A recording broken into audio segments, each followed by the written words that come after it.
Now, when you drop this, when you say, no, there is no I who is manifesting, only Swamiji is going to manifest now, then even the confidence in the way you say it, I'm seeing a photograph, Swamiji is showing me a photograph. It's not a question answer, it is a manifestation. When you do it as a manifestation, as Swamiji is manifesting. Now, for all of us, one more thing we have to understand. Even if it does not seem right, what is appearing, what we are seeing, it is not that you have not seen it, you have not correctly interpreted, you have not correctly understood what you are seeing. Now, as per science, we say that everything in this world exists as a superposition. All subatomic particles exist as a superposition, meaning every possible reality is happening at the same time. It is when you observe it that it manifests as a particular thing.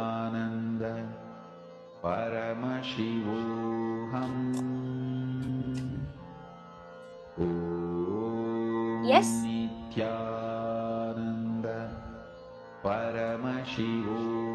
But now this quantum superposition, that is your whole reality, has every possible reality.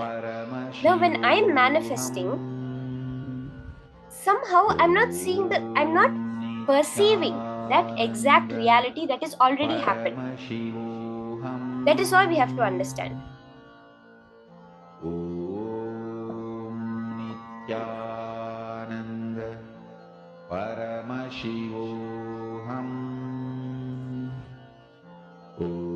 When we are manifesting, we have already manifested the reality. It is just that we're not seeing that reality, because in the quantum layer, in the reality layer, all possible outcomes have already happened.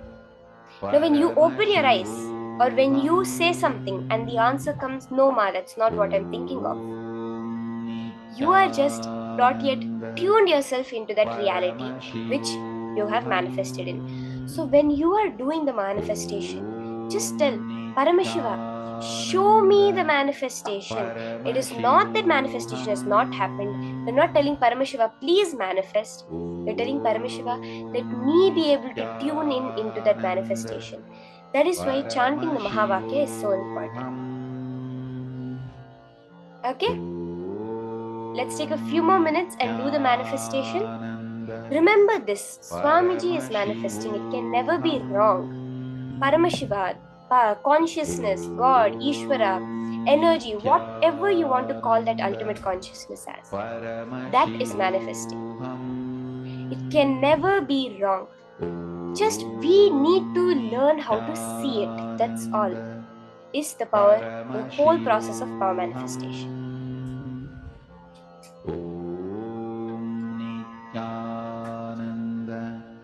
Paramashivoham. Om Nithyananda Paramashivoham.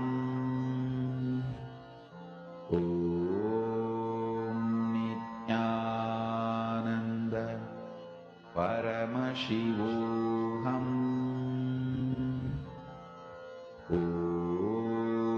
Nithyananda Paramashivoham.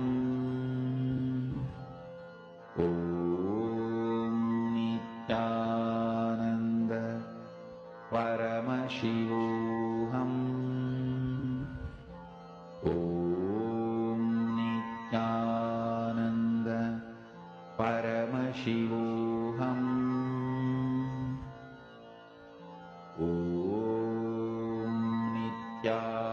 Nithyananda Paramashivoham. Om Nithyananda Paramashivoham.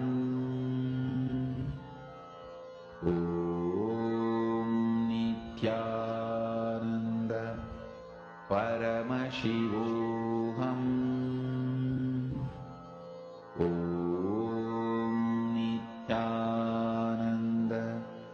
Paramashivoham. Om